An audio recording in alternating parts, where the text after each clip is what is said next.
Hello, everyone. Happy Monday. Welcome to the State Department. We will keep them sharp this week. So I have nothing at the top.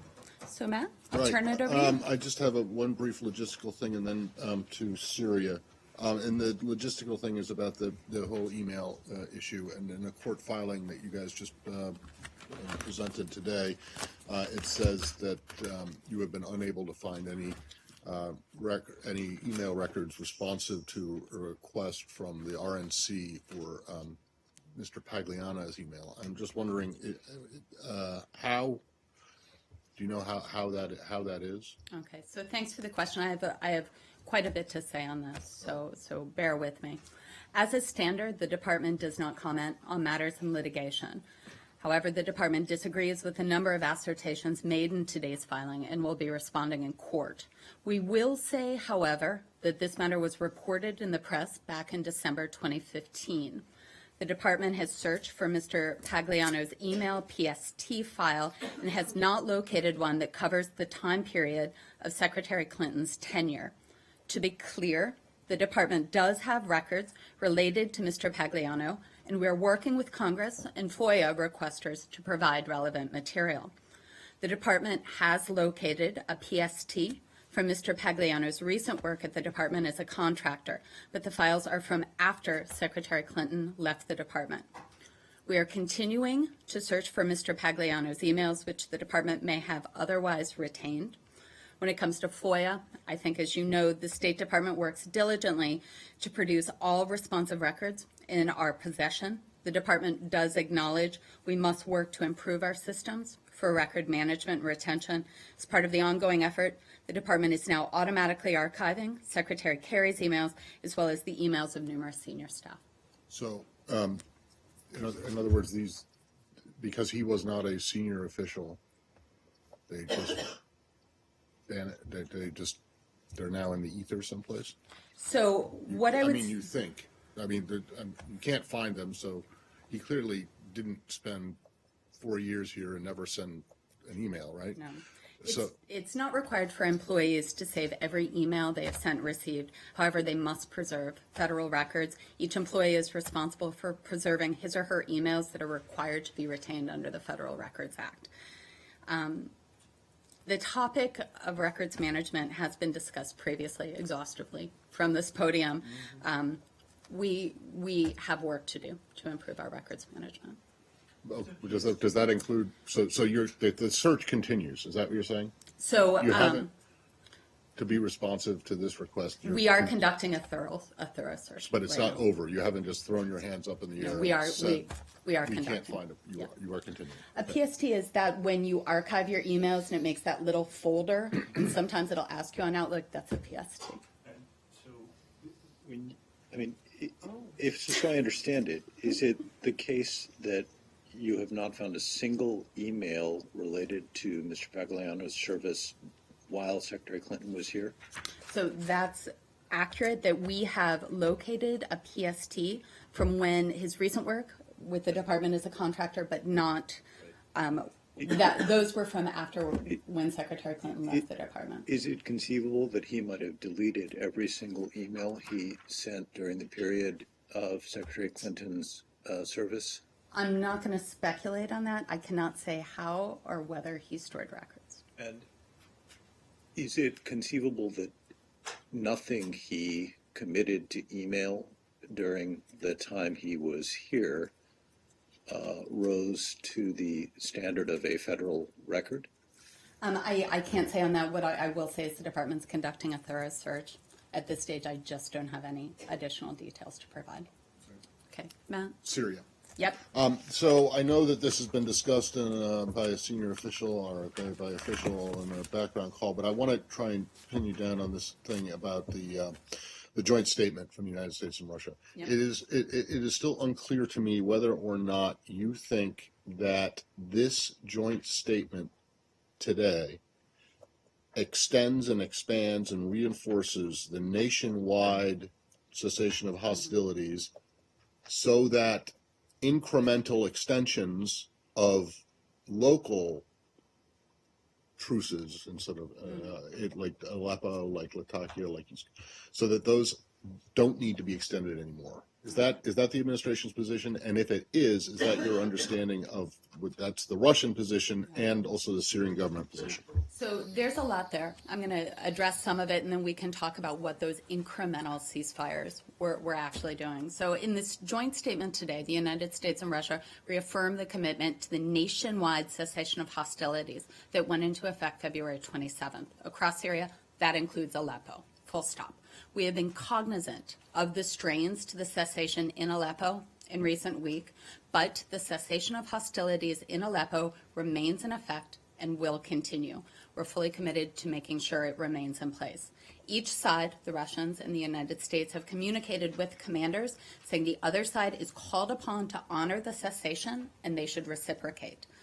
Both the United States and the Russians are currently focusing on particular areas of the country where we've seen tensions in recent weeks, obviously including Aleppo, and making these incremental steps to getting the cessation back on track. The goal is to get to the point where we no longer have to rely on these 24-hour, these 72-hour, and that the cessation of hostilities is fully respected across. Right. Speaking specifically to this, so the use of these 24-hour, the 48 hours, were because the exchanges of fire on both sides, they have become intense in Latakia, in eastern Ghouta, in Aleppo.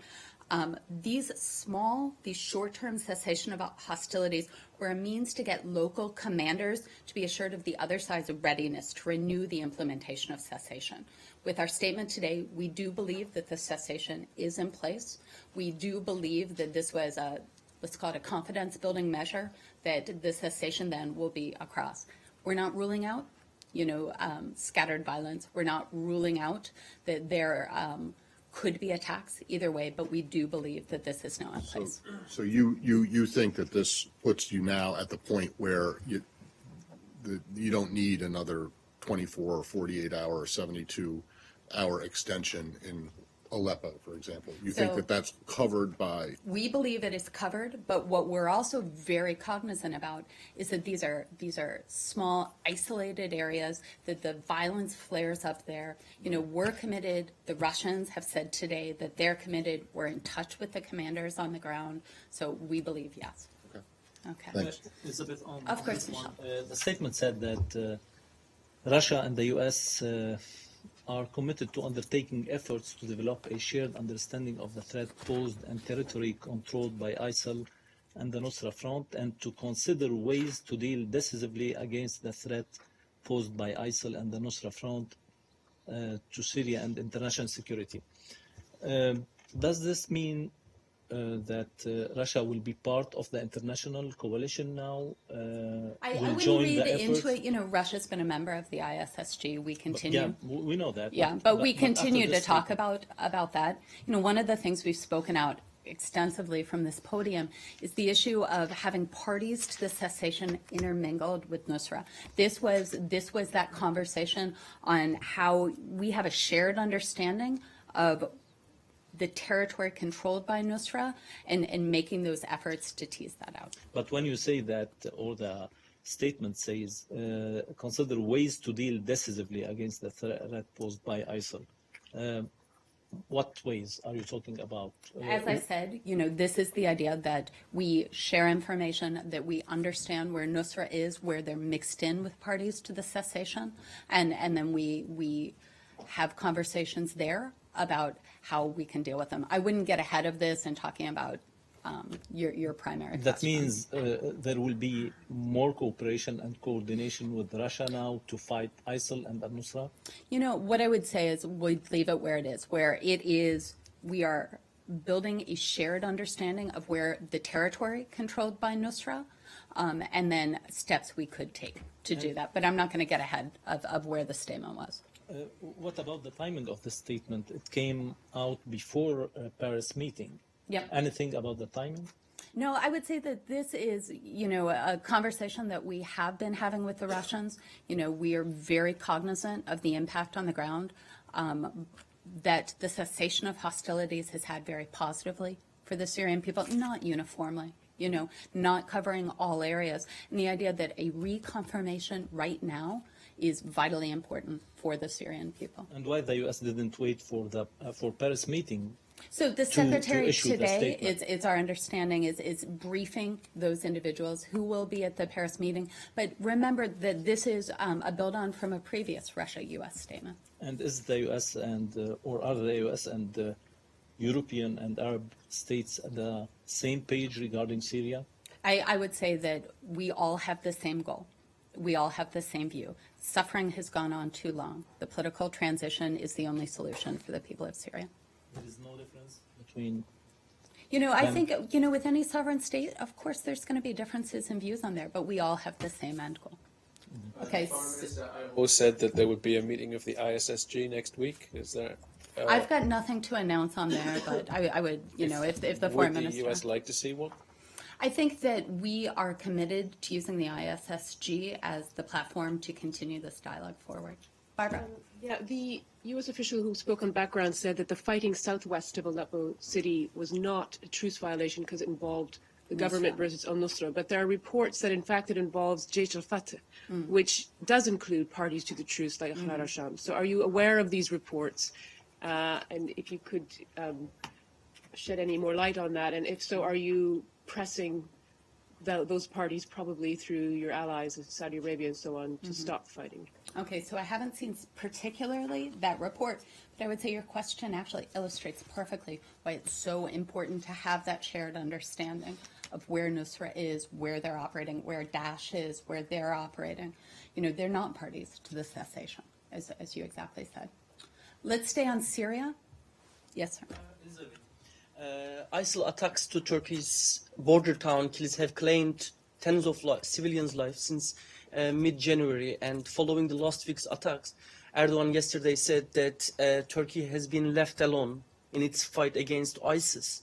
And he says that unlike the attacks in the European countries, the attacks to Turkish towns are not being taken enough seriously by the coalition forces and the U.S. And I was wondering if U.S. or coalition forces are going to take any further steps in order to secure the Turkish towns. So I'm not going to speak specifically to President Erdogan's comments. What I will say, though, is Turkey is a NATO ally. It is a friend. It is a key partner in the fight against ISIL. We stand by our ally, Turkey. We have said that routinely and strongly and positively from this, and our coordination continues. And also, sorry. Wait, are we on Syria yeah. or Turkey? Because sometimes it gets a little blurry with you guys. Okay, Syria. There are some reports suggesting that Turkey and U.S. have agreed on helping Syrian democratic forces to take control of that 98 kilometer of Manbij pocket. And also the same reports claim that Turkey have demanded in change of leadership of Syrian democratic forces, bringing the Turkmens and the Arabs into the leadership of Syrian democratic forces as well. I was wondering if you can. So I'm not going to speak to those comments. I haven't seen that report. We have spoken, though, extensively about the importance of that stretch of border in supporting Turkey's efforts to making sure that border is closed. We actually spoke to that in the statement today with the Russians, and the importance of helping and intensifying our efforts with regional allies to making sure that Daesh is not getting the financing, the people. So that's actually in the statement. I'd refer you there. Turkmens and Arabs, are they also part of the plan to bring into Syrian democratic forces? Okay, you're asking me about a report, like I mentioned, I haven't seen. I'm not going to speak about that component. Syria? Turkey, Syria. Turkey has said today that it will deal with the PYG forces in Syria in the same way that it's dealing with ISIL in Syria. Are you aware of that, and do you have any comment? Okay, I hadn't seen that. As you know, our view is very clear on both the PKK as well as the YPD. Our view on that has not changed. No, I'm not talking about the PKK. Yeah. I'm talking about Turkey PYG. dealing with the PYG Yeah, in I the have not same way seen that those it's dealing comments. with ISIS. I have not seen those comments, Michelle. Thank you. About the resignation of the Turkish Prime Minister. Yeah? Of course, and then I'll come back The to Turkish you. question. There's several reports quoting rebel and opposition sources in Aleppo have complained that from this podium and others, the U.S. administration has exaggerated the extent to which Nusra is present in the city of Aleppo as a way of giving cover to the Russians and the Syrians in this attack. What proportion of the city of Aleppo do you think is under Jabhat al-Nusra control? You know, that's an operational, on-the-ground report, Dave. I'm sorry, I really can't give a figure on that. What about the allegation then that you have? I would say that we don't underestimate the impact of Nusra or Daesh on that area. These are terrorist organizations. When you see ungoverned space like that, terrorist organizations thrive. So why I can't give a specific figure or make a guess on the percentage of Aleppo that's being controlled by that, we take it very seriously. Let's go to Turkey. About that decision, a lot of people see this resignation of Prime Minister Ahmed Davutoglu, who's widely seen as a relatively kind of reformist leader, as a push, he's being forced to resign by President Erdogan. What do you make of that? Do you have anything to say? Okay. Well, we spoke to this last week. You know, obviously we've seen the reports. We've seen the Prime Minister's comments that he'll be stepping down as the AKP chair, and there will be an extraordinary Congress on May 22nd to select new party leadership. You know, Mark spoke to this last week. This is an internal matter for Turkey. We will continue to work with the government of Turkey as, and you guys can say it with me, as a friend, a NATO ally, and a partner. So, but when a prime minister resigns, there should be a reason, and nobody knows the reason. I Well, mean, that would be for Prime the Minister people of that Turkey pushed- to right. speak to, and not from the U.S. State Department podium. Okay. Does the United States share the views of a lot of people, critics, who believe Erdogan is a creeping authoritarian leader? I think we've spoken extensively about our views on media freedom in Turkey, as well as the very real threats that Turkey faces along its border, as well as Turkey's exceptional generosity in hosting so many refugees. You know, there's really nothing that I can add to that. Do you believe he's a Democrat, Erdogan? I believe that he is the leader of our friend and our NATO ally. Of course. Can I ask one more on Turkey before you do? Yeah, we'll do that, and then Matt, I'll go to Iran. Go ahead. Is there concern that with the Prime Minister's resignation, there may be a setback in efforts to fight the Islamic State, that this may be a hindrance to the overall effort, considering that he had relatively warm relations with the U.S.? What I would say is that Turkey's not blind to the threat that it faces on its own soil along its border. So Turkey is very aware. It's a strong partner in the counter-ISIL coalition. Matt? So I'm sure you've seen these conflicting, or I don't know, but I guess they are, yes, conflicting Yeah, they are claims conflicting. out of Tehran today. The first report being that they had test-fired this ballistic missile with a 2,000-kilometer range. Second report from the defense minister saying the range was not 2,000 kilometers, but he didn't deny that a missile test had taken place. So what's your read on this? So we've seen, we're aware of Iranian comments on an additional ballistic missile launch. We're working to gather additional information at this time. We remain concerned about Iran's ballistic missile test launches, which are provocative and destabilizing. These launches are inconsistent with UN Security Council Resolution 2231, in which the Security Council called on Iran not to undertake launches of ballistic missiles designed to be capable of delivering a nuclear weapon. So you can't speak to, one, whether or not you think that they actually did launch a missile can't. of any range, No. or two, whether or not it was this range. I can't confirm either. So, if and when, in the past, when you have confirmed launches, you have taken it to the Security Council. And where if this you're- launch is confirmed, we will do so again. Okay, but when you have done this in the past and sought additional Security Council action, you have not been successful, correct? So we would say that as we raise it at the UN, under 2231, that we will continue to have those conversations there. If this is confirmed, and again, we're not saying it is. Yeah, I know. But it is correct that you have not been able to get the Security Council to take any action on previous tests, in part because the language in the current resolution that replaced all the previous resolutions is less stringent than what it used to be. So- Is that not correct? The language is inconsistent with, and I think we've talked about this. I understand that, before. but I just want to make sure that you acknowledge that the reason that you have not been able to get action at the Security Council in the wake of the previous tests, these most recent previous tests, is because the language in this new resolution is different Well, than the language that was in the previous resolutions. so as it the new regards resolution, ballistic missiles. 2231, continues to call on Iran specifically not to undertake any activity related to ballistic missiles designed to be capable of delivering nuclear weapons, including launches using ballistic missile Well, technology. do you agree that that is different from the previous resolution language, which I said think shall there are not? nuances. I think there are nuances in words, and we will continue to vigorously press the case for UN Security Council But Resolution you do, 2231. but you do accept that there's a difference between a commandment, shall not, and We a will continue. call upon. This is the argument, I'm not Yeah. making it, this is the argument that the Russians have made, this is the argument that the Iranians have made. And when you start saying that it's not a violation, but rather it is inconsistent with, it just seems like it's playing at words. By trying to find out if the administration will at least acknowledge that the new language is less stringent than the old language. No, the UN Security No? Council resolution Okay. continues to call on Iran specifically not to undertake any activity. Yes, but before, it did more than just continue to call upon. It said it shall not do these things. So, if you say that the language is exactly the same. It's not then it exactly shouldn't- the same. We believe okay. we have the All right. tools. Thank you. Samir. Oh, wait. Wait, I have are one we more- staying I have on one Iran? more on Iran, but it's a different. Yeah, 200.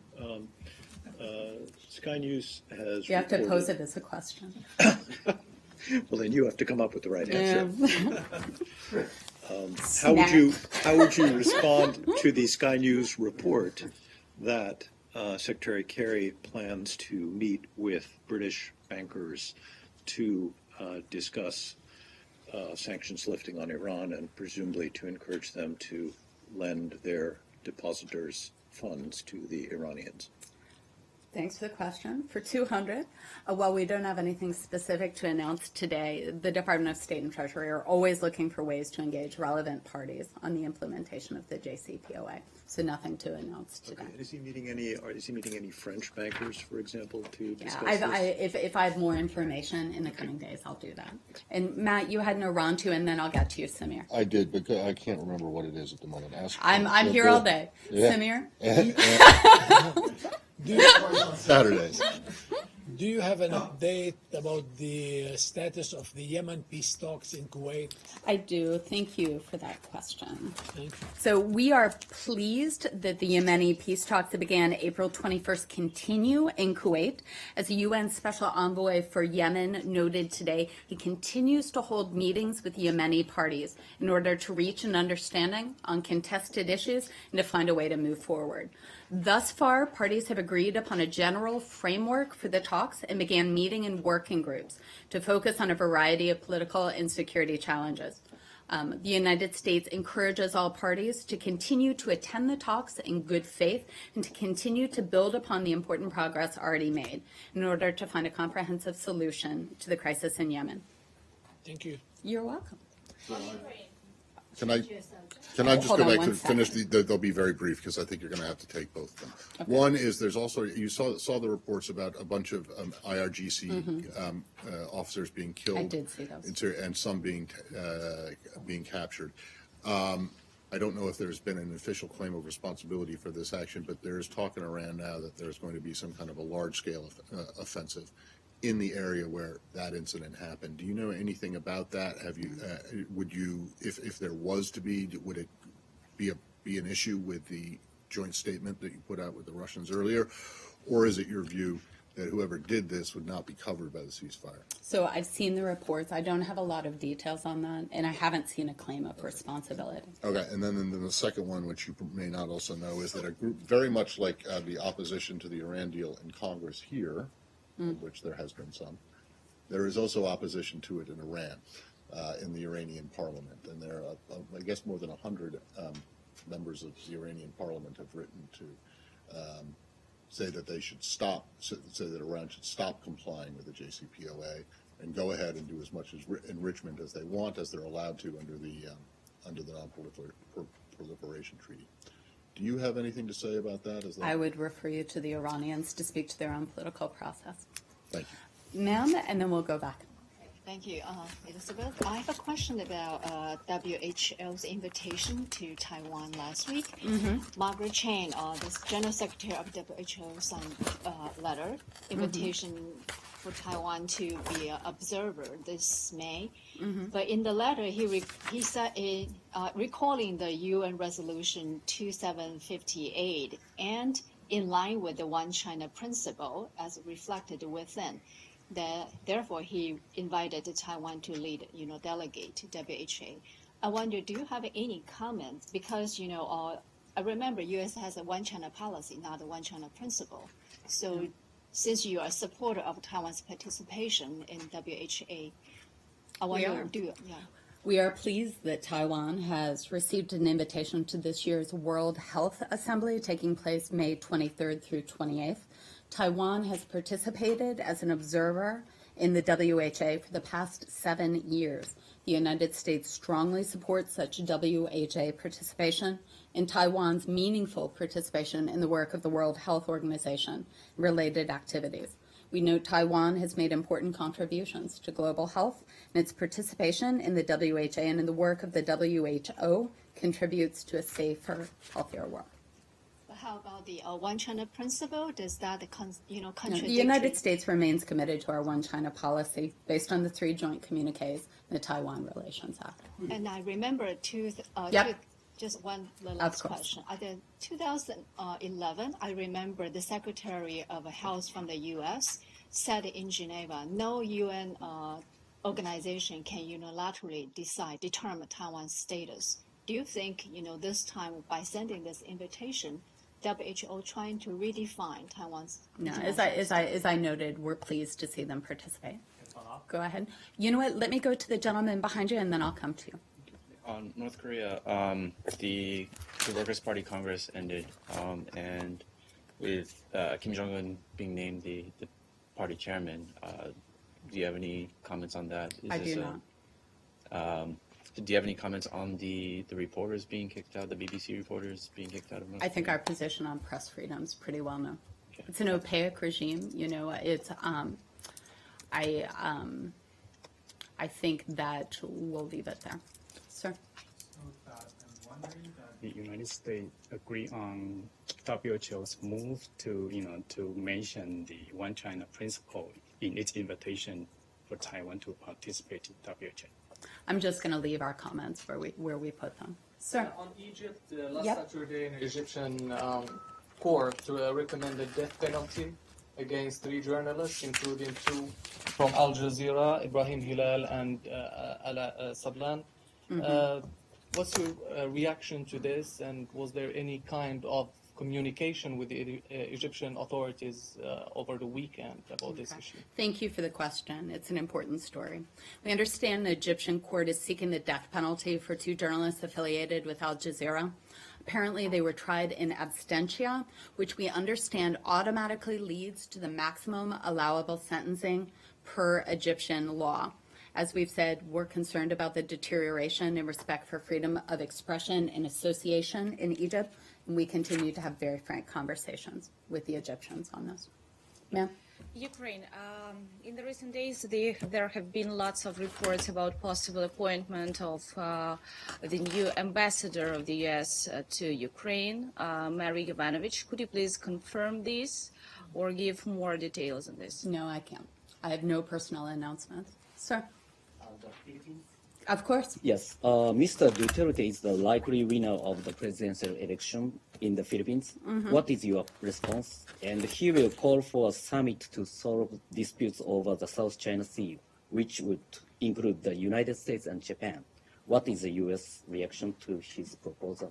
Okay, so first on the Philippines and the election, the United States congratulates the Philippines on holding inclusive and democratic elections. Our two nations have strong and enduring ties. Based on our shared respect for democratic values, we look forward to continuing those ties. We do understand, however, official election results have not yet been released. We'll wait for the official results from the government of the Philippines before providing further comments. That would extend to any proposals that would be made by one of the candidates. Of course. Over the weekend, a representative of the Chinese Foreign Ministry rejected any participation in the arbitration.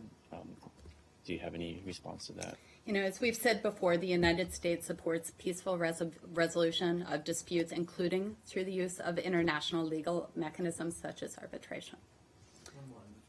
Yep. Do you have any comment on Mr. Duterte's long service as Davao, if I'm pronouncing that right, mayor, and the many allegations by human rights groups that he condoned or actively encouraged extrajudicial killings by death squads? You know, at this stage, because the election results are still coming in, I'm not going to speak to that. I understand it's still in flux. I understand the question. Things are shot. Yeah. Island distribution. I mean, Japan and Taiwan recently has a territory dispute on a small island. Which island? I forgot. Yeah. Yeah, we don't have a position on those. So Taiwan's president said that it might bring it to the international arbitration for the dispute. Does the U.S. has it? As we've said in the past, we do welcome efforts for international involvement in this, including through arbitration. But on this particular one, we have no position on the sovereignty on those islands. Sorry, staying in the region, Yep. but slightly different on Japan. There's been some sort of mixed speculation on the U.S. position on this, so I just wanted to give you a chance to clear the record. Does the State Department have any reaction to Prime Minister Abe's meeting with Vladimir Putin last Friday? Okay. So we consult regularly with the government of Japan on a range of regional and global issues. Continued unity among our partners, including the EU and the G7, remains vital in our approach to Russia. We would refer you to the government of Japan regarding Prime Minister Abe's visit and his discussions with his counterparts. That's it. Thanks, guys. Oh, I'm sorry. Quick one on Saudi Arabia. Do you have any comments on the appointment of a new oil minister? We are aware of reports that the government of Saudi Arabia has appointed several new ministers. We'd refer you, obviously, to the government of Saudi Arabia for specific questions. They remain a strong, vital partner of the United States. We continue to work with them on a range of fields, including economic issues. Yes, sir. You're aware of reports? We know. Thank you, Matt. I mean, that's the it. That's an Secretary important of State thing. did meet with the Saudi foreign minister it is. today Yeah, in that's Paris. no. Did this not come up at all? You haven't? Yeah. Thank you. Thanks, guys.